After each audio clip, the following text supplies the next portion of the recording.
Hello ଦର୍ଶକ ବନ୍ଧୁ, କେଉଁରି ସିରିଏଲରେ ଦେଖିବାକୁ ପାଇବେ।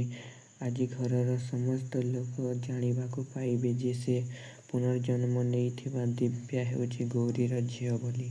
କାହିଁକିନା ଆଜି ଘରେ ଛୁଆମାନଙ୍କୁ ବଲା ପିନ୍ଧା କରୁଥିବେ। ସେତେବେଳେ ଆଜି ମାଧବୀ କହିବ, ଆଜି ମୁଁ ମୋ ହାତରେ ମୋ ନାତୁଣୀମାନଙ୍କୁ ବଳା ପିନ୍ଧେଇବି। ଏକଥା ମାଧବୀ ମୁହଁରୁ ଶୁଣି କେଦାର ଓ ପିୟୁଷ ପୂରା ସକ୍ ହୋଇଯିବେ। କାହିଁକିନା ସେମାନେ ଜାଣିଛନ୍ତି ଦିବ୍ୟାକୁ ଛୁଇଁଲା ମାତ୍ରେ ହିଁ ଝଟକା ଲାଗିବ। ଠିକ୍ ସେତେବେଳେ ସେୟା ହିଁ ହୁଏ।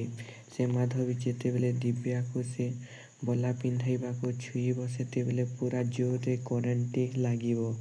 ଯେମିତି ଲାଇନରେ ଲାଗିଲେ ସେମିତି ହୁଏ ଓ ସେୟା ହିଁ ଦେଖି ଗୌରୀ ମନରେ ପ୍ରଶ୍ନଟି ସୃଷ୍ଟି ହୁଏ, କ'ଣ ଏ ଦିବ୍ୟା ମୋ ଝିଅ, ମୋ ରକ୍ତର?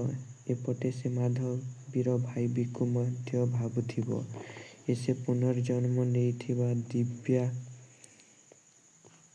ଗୌରୀର ଝିଅ ତ ନୁହଁ। ଏବେ ଏ ସିରିଏଲରେ କ'ଣ ହେବ? କ'ଣ ସେ ଦିବ୍ୟା ତା ପ୍ରତିଶୋଧ ପୂରଣ କରିପାରିବ?